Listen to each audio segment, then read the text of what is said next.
Can you imagine one day without art? No, I can't either. So I think we breathe it, we live it, we smell it, we see it. It's the only thing that just stimulates us 100%. Well, I think when I moved here from New York City, there was no space. And if there's no space, how can you create work? So I really felt like all we had was the Tivoli. And I think my first show that I ever did was over at the Circle. It was just all, again, very, repertory that's been around us for a long time. So I said, if we're going to cultivate artists in this city to do original work, you have to have a space. So that's what Barking Legs was all about, was the cultivation of artists, especially performing artists, and the cultivation of new work. I do a lot.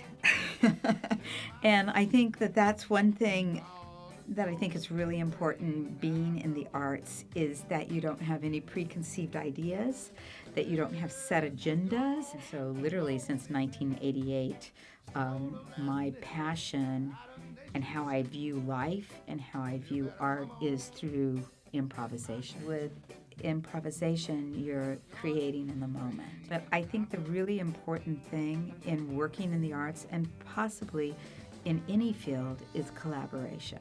I feel like everyone's really important, and what they're bringing to the table is really important. I guess when I first came to Chattanooga, I thought what I was doing was very, very important, and nobody else did. And that kind of hurt for a while. Like, how come I'm like 20 years ahead of the game in Chattanooga? How come I'm not clicking with anyone?